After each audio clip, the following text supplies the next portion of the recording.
오늘 우리에게 주시는 하나님의 말씀 신약 누가복음 5장 1절로 11절까지 보겠습니다. 누가복음 5장 1절로 11절,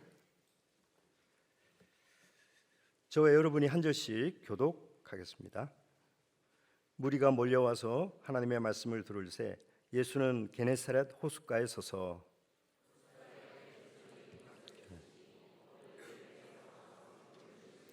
예수께서 한 배에 오르시니 그 배는 시몬의 배라. 육지에서 조금 떼기를 청하시고 앉으사 배에서 무리를 가르치시더니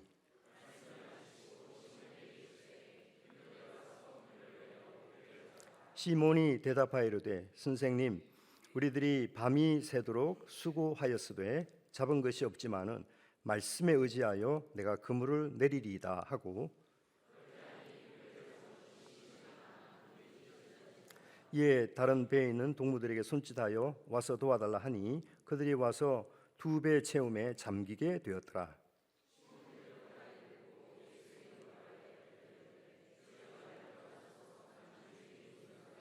이는 자기 및 자기와 함께 있는 모든 사람이 고기 잡힌 것으로 말미암아 놀라고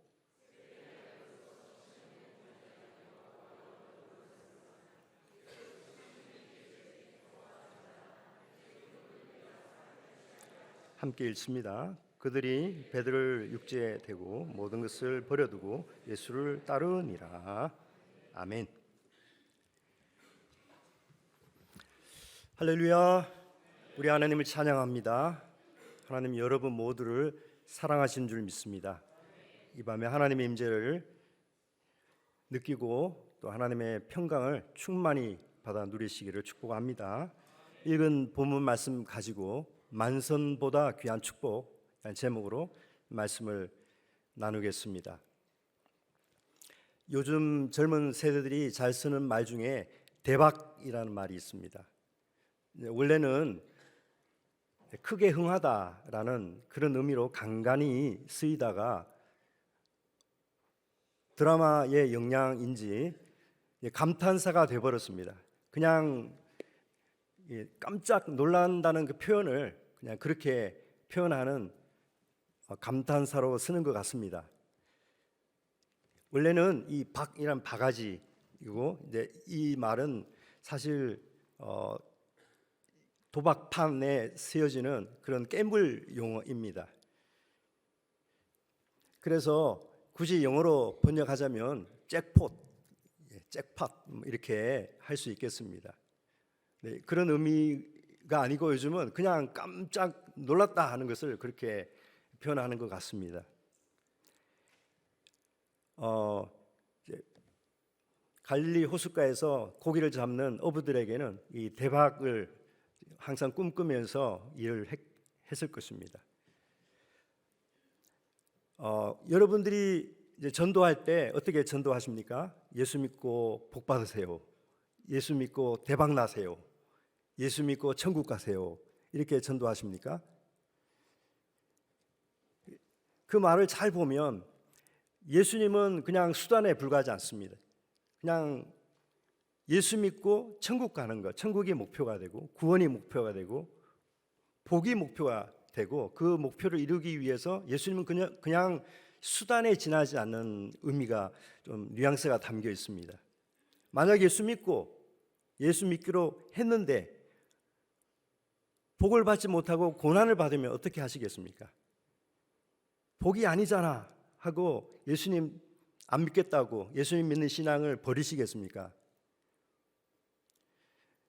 예수 믿고 대박 나세요 했는데 대박이 나기는커녕 내 인생 쪽박 났다고 하면 예수쟁이들 거짓말쟁이라고 하면서 또 예수 믿는 신앙을 버리시겠습니까? 우리가 복음을 전할 때 정확하게 전해야 되는데요, 우리가 잘못 전하면 예수님을 오해하게 만드는 식으로 전도할 수 있습니다. 예수님은 복을 얻기 위한 수단이 아닙니다. 예수님은 대박나기 위해서 우리에게 오신 그런 분이 아니십니다. 예수님은 그 자체로 복이시고 예수님은 그 자체로 천국이 있습니다. 예수 믿고 천국 가는 것이 아닙니다. 예수님 안에 들어가는 것이, 예수님과 함께 동행하는 그 삶 자체가 천국인 것이죠. 그래서 다윗은 시편 16편 2절에 이렇게 고백합니다. 내가 여호와께 아뢰되 주는 나의 주님이시오니 주 밖에는 나의 복이 없다 하였나이다. 주님 밖에 나의 복이 없다라고 다윗은 그렇게 고백했습니다. 그런데 예수 믿고 복 받으시라고 하면 여러분이 받으시려고 하는 복은 어떤 복입니까? 복음을 전할 때 정확하게 전해야죠. 예수 믿고 구원 받으세요가 아니고 예수님이 구원이십니다. 예수님이 여러분의 생명이십니다. 예수님이 여러분의 천국이십니다. 그렇게 전해야죠. 예수 믿고 형통하라고, 예수 믿고 성공하라고, 예수 믿고 잘되라고 하신다면 여러분 예수님에 대해서 편견된 생각을 심어주는 그런 전도가 되는 것입니다. 설교하는 목사님들도 성경을 정확하게 해석하고 설교를 해야 됩니다. 오늘 읽은 이 본문 말씀 얼마나 유명합니까? 베드로가 예수님을 만난 이 사건 말입니다. 많은 설교자들이 이렇게 설교합니다. 봐라, 베드로를 봐라. 예수님 말씀을 따랐더니 대박 났지 않느냐? 그 인생 굉장한 축복 받았지 않느냐? 그 배가 잠기도록 큰 축복을 받았지 않느냐? 예수님 말씀 따르면 그러한 축복이 따라온다. 여러분 그렇게 말씀을 전한다면 이 말씀을 잘못 해석한 것입니다. 오늘 이 본문은 예수 믿으면 만선의 축복 받는다, 예수 믿으면 구원받고 복 받는다, 그걸 알리기 위해서 기록된 말씀이 아닌 것입니다. 오늘 기록된 이 본문이 우리에게 말씀하는 것은 예수 믿어서 잘되고, 예수 믿어서 복받고, 예수 믿어서 배가 잠기도록 물고기를 대박으로 잡는 그 대박이 터질 거라는 거, 말씀 따르면 그런 일이 일어날 거라는 거, 그게 이 본문이 말하려고 하는 것이 아니라 하나님이 어떤 분인가를 우리에게 말씀해 주는 것입니다. 우리가 믿는 하나님은 잃어버린 하나님의 백성들 찾아다니시는 분입니다. 우리가 믿는 하나님은 당신의 백성들을 찾아가셔서 일일이 불러내시는 분이십니다. 내 백성아 거기서 나오라, 내게로 오라. 그렇게 하나님께서 당신의 백성을 찾아가셔서 하나씩 하나씩 불러내시는 그 하나님의 발걸음을 우리에게 보여주신단 말입니다. 하나님은 당신의 백성을 부르시는데 어떻게 부르실까요? 복음의 말씀으로 부르신다는 것입니다. 그것이 오늘 본문이 말하고자 하는 핵심인 것입니다. 로마서 8장 30절 보시면 이런 말씀이 있어요. 또 미리 정하신 그들을 하나님께서 부르시고, 또한 부르신 그들을 의롭다 하시고, 의롭다 하신 그들을 또한 영화롭게 하셨느니라. 하나님이 정하신 인생들, 창세전부터 구원하기로 예정하신 인생들을 불러내시고, 또 그들을 의롭다고 칭해 주시고 그들을 동시에 영화롭게 하시는 그 일을 하나님이 하시는데, 하나님이 어떻게 당신의 예정하신 백성을 불러내시느냐? 복음의 말씀으로 불러내신다는 것입니다. 그것이 핵심입니다. 하나님께서 당신의 백성을 불러내시는 방법이 너무너무 오묘하고 신기합니다. 그래서 오늘 이 말씀을 보시면 우리가 하나님께서 당신의 백성을 찾아서 불러내시는 하나님의 놀라운 일을 우리가 보게 되는데, 얼마나 신기하고 오묘하고 놀라운 일인지 모릅니다. 동일하신 하나님이 저와 여러분을 찾아서 내 백성아 거기서 나오라, 나와 함께 가자, 그렇게 하나님께서 불러내시는 하나님이 지금도 살아계십니다. 지금도 많은 인생들을 찾아다니시고 당신의 백성들을 찾아서 불러내시는 일을 하십니다. 복음의 말씀을 통해서 불러내시는 것입니다. 꿈이나 환상이나 기적이나 어떠한 것을 통해서 불러내시는 것이 아니라 복음의 말씀을 듣는 가운데 하나님의 부르심을 경험하는 것입니다. 여러분, 오늘 예수님께서 베드로를 만나 주시는데, 잘 보면 베드로가 예수님을 만난 것이 아니라 예수님이 베드로를 일부러 찾아가셨다는 것을 우리가 본문에서 볼 수 있습니다. 베드로가 예수님을 선택한 것이 아니고요, 예수님이 베드로를 선택하셨다는 것입니다. 이것이 핵심입니다. 여러분, 우리가 하나님을 믿기로 선택한 것처럼 보여지지만 아닙니다. 사실은 하나님이 여러분을 선택하셨고요, 내가 하나님을 사랑하는 것처럼 느껴지지만 아닙니다. 사실 하나님이 우리를 먼저 사랑하신 것입니다. 잘 생각해 보면 그것을 알 수 있습니다. 그런데 하나님은 그게 눈치채지 못할 정도로 은밀하게, 신속하게 그렇게 당신의 백성들을 찾아내시고 불러주시는 것입니다. 오늘 예수님께서 베드로를 어떻게 만나 주셨는지 한번 볼까요? 몇 가지 단계가 있습니다. 서론, 본론, 결론. 네, 그런 단계가 있는데요. 첫 번째 단계는 예수님께서 많은 무리들을 이끌고 베드로 앞에 나타나셨다는 것입니다. 베드로의 주목을 끄는 것입니다. 이 사람들은 누구지? 저 많은 무리들을 이끌고 있는 저분은 누구이지? 호기심을 갖게 하는 것이죠. 이것이 예수님이 첫 번째로 행하신 것입니다. 하나님이 여러분을 찾아서 여러분을 만나 주시는 것이 여러분 보시기에는 굉장히 우연처럼 보일 것입니다. 하나님께는 우연이라는 것이 없습니다. 하나님께는 모든 것이 필연입니다. 하나님께서 예정하신 대로, 작정하신 대로 그렇게 여러분을 찾아주시고 여러분을 만나주시고 불러주시는 것입니다. 그런데 그 은혜를 받는 우리 입장에서는 우연히 그 은혜의 사건이 일어난 것처럼 느껴진단 말입니다. 이것이 하나님의 지혜입니다. 이거 하나님의 방법입니다. 내가 하나님을 선택한 것처럼 그렇게 자연스럽게 느껴지도록 하나님께서 눈치채지 못하게끔, 우리가 미처 알아채지 못하게끔 은밀한 방식으로 우리를 만나주시는 것이죠. 많은 무리들을 이끌고 베드로를 찾아갔습니다. 그 많은 무리들은 예수님을 좋아하고 예수님의 말씀을 듣는, 예수님을 따르는 무리들이었습니다. 그 모든 무리들을 이끌고 예수님은 베드로를 찾아가신 것입니다. 예수님의 마음에는 베드로에게 있었던 것입니다. 베드로를 찾아서 불러내시려고 하는 그 계획을 가지고 베드로에게 다가가신 것이죠. 어떤 사람들에게는 하나님이 그렇게 느껴질 수 있을 것입니다. 하나님이 계신 것 같은데 저 멀리 무리들을 이끌고 나타나신 예수님처럼 그렇게 하나님이 조금 느껴지지만 좀 멀리 느껴지는 그런 분들이 있을 것입니다. 너무 조급해하지 마십시오. 단계가 있습니다. 하나님이 인격적인 분이시라 여러분 깜짝 놀라키는 방법으로 나타나셔서 믿지 않으면 죽는다, 이슬람 교리처럼 그렇게 겁을 주어서 여러분 믿게 하시는 분이 절대 아니신 것입니다. 시간이 얼마나 걸리더라도 하나님은 인자하신 방법으로, 지혜로우신 방법으로, 여러분이 눈치채지 못하는 방법으로 여러분에게 조금씩 가까이 다가가는 분이십니다. 두 번째 단계는요, 예수님께서 베드로의 배를 선택하시고 그 배에 오르셨다는 것입니다. 하고 많은 배들이 있는데, 다른 동료들의 배가 있는데 왜 내 배를 선택하셨을까?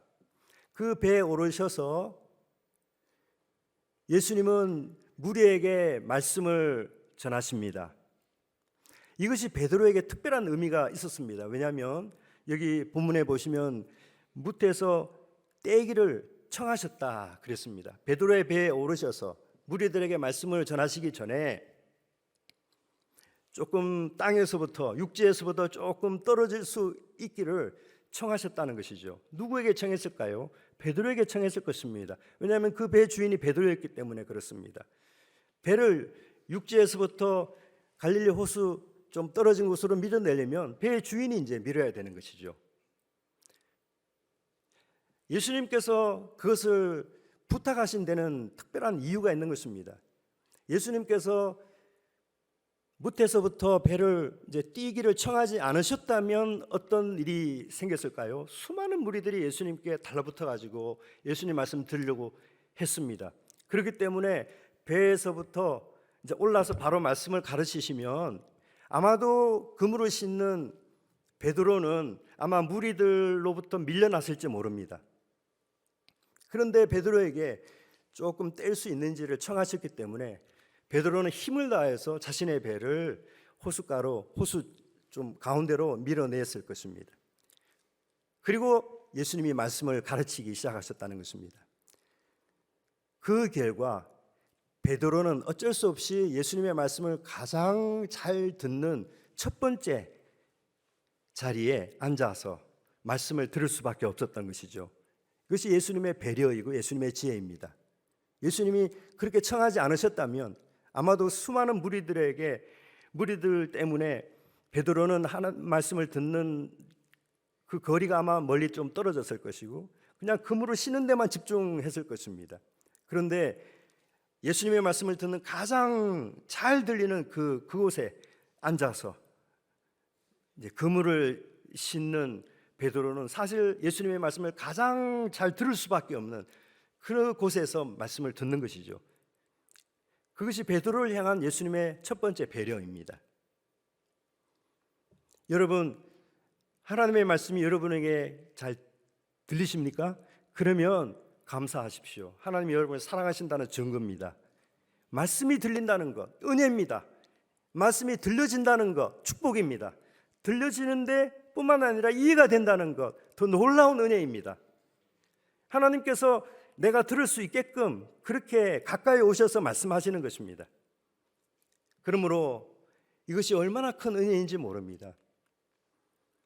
믿음은 어디서 날까요? 들음에서 납니다.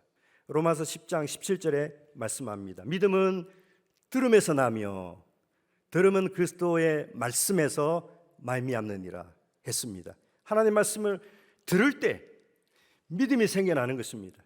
그 믿음으로 우리는 의롭다함을 받고 그 믿음으로 고백할 때 구원함을 받는 것입니다.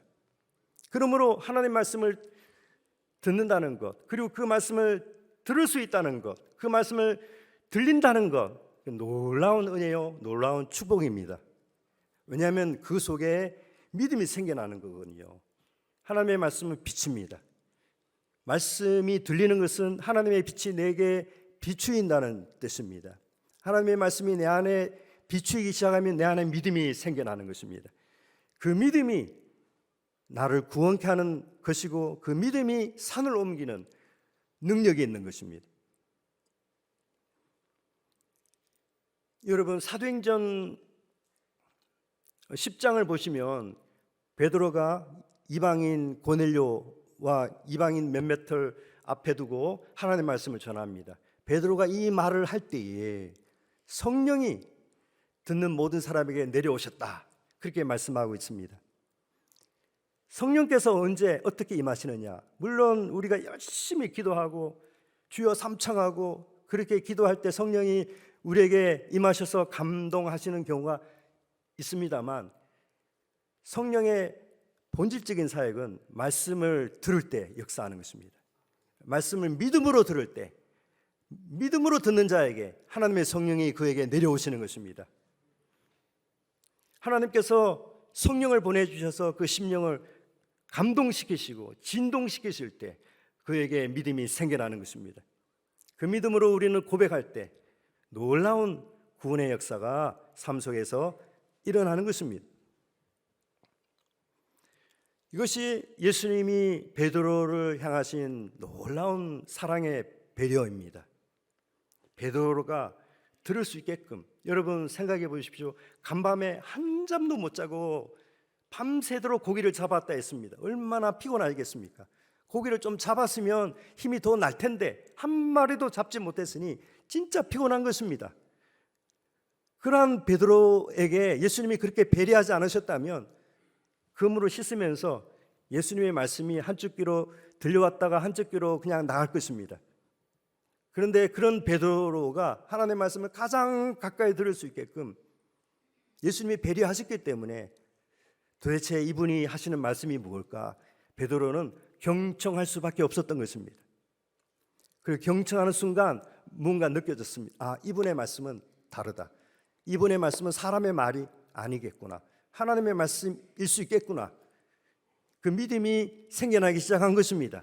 이게 은혜입니다. 내 안에 말씀이 인간의 말이 아니라 하나님의 말씀으로 들린다는 것, 이것이 은혜입니다. 거기서부터 믿음이 시작하는 거거든요. 그래서 베드로가 하나님이 말씀하시는 것 같다 이렇게 느껴지는 그것을 확인하는 순간 예수님은 세 번째로 베드로에게 뭐라고 말씀하십니까? 베드로에게 말씀하십니다. 깊은 데로 가서 그물을 던져라 말씀하시죠. 믿음의 씨앗이 보이는 것을 확인하시고 예수님은 그에게 베드로에게 가장 개인적이고 가장 친밀한 방법으로 말씀을 주십니다. 우리는 이 말씀을 레마의 말씀이라고 합니다. 내게 주시는 말씀, 다른 모든 사람에게 똑같이 주시는 그런 말씀을 하시는데 예수님이 베드로를 보시고 그 믿음이 생겨나는 것 같으니까 그 베드로에게 레마의 말씀을 주십니다. 깊은 데로 가서 그물을 던져라. 어부의 상식으로는 도저히 이해가 안 되는 것입니다. 갈릴리 바다는 고기들이 낮에는 깊은 곳에 숨습니다. 밤에는 수면 가까이 이제 헤엄치지만은 그냥 낮에는 깊은 데로 숨습니다. 깊은 데는 더 깊이 숨는 것이죠. 그런데 그 깊은 데로 가서 그물을 던지라고 하니 갈릴리 호숫가에서 잔뼈가 굵은 베드로에게는 정말 이해가 안 된 말씀이었지만, 그러나 무리들에게 말씀을 전하시는 예수님의 말씀을 경청하면서 이분은 다르다, 이분은 하나님의 말씀을 전하시는 것이 확실하구나, 믿음이 생겼던 것입니다. 그래서 밤이 많도록 수고해서 한 마리도 잡지 못했지만 말씀에 의지해서 한번 내려보겠습니다. 순종하기로 결단합니다.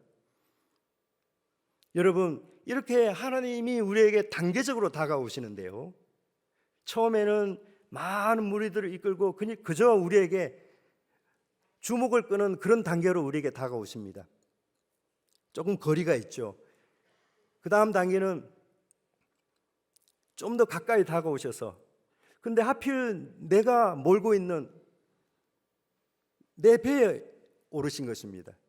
그리고 그 배에서 무리를 가르치시는데 먼저 나에게 배를 조금 무태서부터 이제 호수 안으로 좀 들어갈 수 있도록 부탁하시는 것입니다. 어쩔 수 없이 베드로는 무리와 예수님 사이에 끼어가지고 이제 그물을 싣고 있었던 것이죠. 가장 가까이서 예수님 말씀 듣는 첫 번째 자리에서 앉아서 그물을 씻으면서, 그물을 씻는 것보다 예수님 말씀이 더 잘 들리는 것입니다. 그런데 어느 순간 베드로에게 깊은 데로 가서 그물을 던지라, 이거는 레마의 말씀인 것입니다. 이 말씀을 받은 베드로는 믿음으로 순종하기로 결단합니다. 그리고 깊은 데로 가서 그물을 내립니다. 그리고 엄청난 수의 물고기를 잡습니다. 그래서 동료에게 손짓해서 도와달라고 하니 2배가 잠길 정도로 많은 물고기를 잡았습니다. 여러분, 세상 사람들 관점에서 보면 대박입니다. 횡재입니다. 잭팟이 터졌습니다. 그런데 여러분, 세상 사람 같으면 얼마나 기쁜 일이겠습니까? 그런데 이 사건은 베드로에게는 공포였습니다. 무서움이었습니다. 두려움이었습니다. 그래서 이렇게 고백합니다. 예수님, 저를 떠나십시오. 나는 죄인입니다. 여러분, 예수 믿고 복 받습니다, 이것이 진리라면 여러분, 베드로가 그렇게 고백할 수가 없는 것입니다. 예수님, 나를 떠나십시오. 나는 죄인입니다. 예수님을 내게서 떠나달라고 이렇게 간청하는 것이 기록되면 안 되는 것이죠. 중요한 것은 예수님 때문에 내가 어떤 만선의 축복을 받고, 예수님 때문에 내가 형통하고, 예수님 때문에 건강하고, 예수님 때문에 잘되고, 예수님 때문에 우리가 번성하고, 그렇다면 예수님을 우리는 잘못 이해하는 것입니다. 예수님이 우리에게 복입니다. 예수님이 우리의 생명입니다. 예수님이 우리의 천국입니다. 예수님이 우리의 전부인 것입니다. 베드로가 예수님을 만났을 때 여러분, 하나님을 만난 체험이었습니다. 성경을 보십시오. 하나님을 만난 사람들의 고백이 한결같이 두려움이었습니다. 공포였습니다. 무서움이었습니다. 이사야 선지자는 자신을 선지자로 부르시는 하나님을 만나는 장면을 이사야 6장에 기록합니다. 걸어가신 하나님, 보호자에 앉으신 하나님을 만난 이사야가 어떻게 고백합니까? 화르다 나여 망하게 되었도다. 나는 입술이 부정한 자로서 입술이 부정한 백성 가운데 계신 하나님을 벼스미로다. 예레미야 선지자도 하나님을 만나는 그 순간 하나님 슬픕니다. 저는 아이입니다. 말할 줄도 모릅니다. 그런 나를 왜 부르셨습니까? 에스겔 선지자도 하나님 만나는 그 순간 엎드려 졸도할 지경이었습니다. 베드로를 보십시오. 하나님을 만났습니다. 예수님이 아니라 그 안에 계신 하나님의 신성을 본 것입니다. 이게 두려운 것입니다.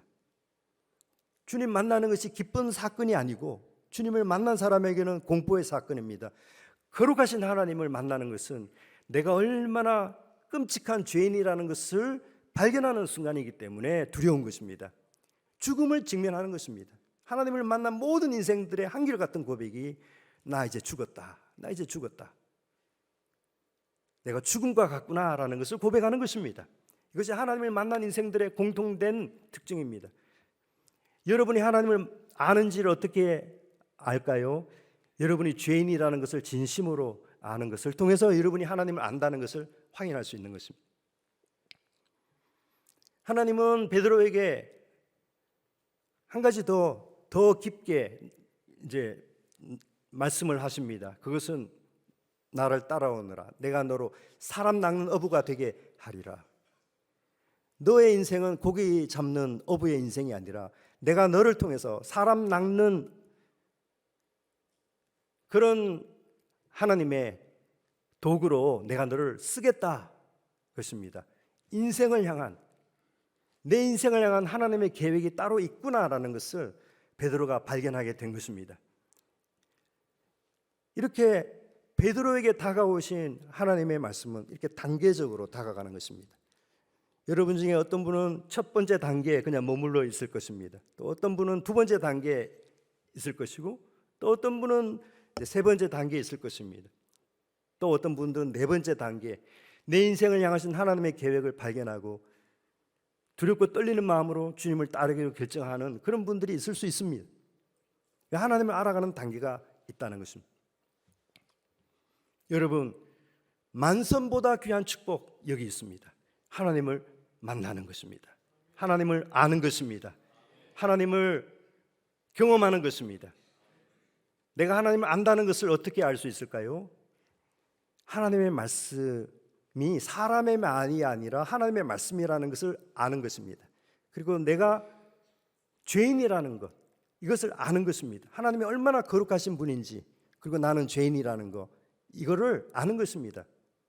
그냥 양심의 가책상 하는 그런 말이 아닌 것입니다. 실제로 나는 죽은 인생이라는 것, 거룩하신 하나님 앞에 설 수 없는 그런 인생이라는 것 진심으로 깨달아 아는 것입니다. 무엇보다 내 인생을 향한 계획, 나는 내 인생을 향해서 이러저러한 계획을 세우는데 하나님이 나를 이렇게 쓰려고 하시는 하나님의 계획이 있다는 것 발견하는 것, 그것이 하나님을 만난 인생들의 특징인 것이죠. 여러분, 많은 사람들이 대박을 꿈꿉니다. 횡재를 꿈꿉니다. 잭팟을 상상하면서 인생의 그런 에너지를 모아서 노력합니다. 그러나 그 어떤 만선의 축복보다 더 귀한 축복이 하나님을 아는 것입니다. 하나님을 만나는 것입니다. 여러분에게 있어서 예수님은 어디쯤 와 계십니까? 여러분에게 예수님은 어느 정도로 말씀하고 계십니까? 예수님의 말씀이 어느 정도로 들리고 계십니까? 내게 주시는 말씀으로 듣는 데서 더 나아가서 지금 레마의 말씀으로 듣고 계십니까? 혹은 내 인생을 향하신 하나님의 놀라운 계획이 있다는 것을 말씀을 통해서 깨닫고 계십니까? 나는 가만히 있어도 주님이 내 안에 계셔서 나를 통해서 어떤 모양으로 쓰실지, 하나님의 어떤 뜻을 이루고자 하시는 하나님의 놀라운 의지가 있다는 것을 알게 되는 것. 여러분, 그냥 가만히 있어도 그냥 주님만 따라가면 되는 겁니다. 그것이 만선의 축복보다 귀한 축복입니다. 이러한 축복이 저와 여러분에게 충만하게 넘치기를 주 예수님의 이름으로 축원합니다. 아멘.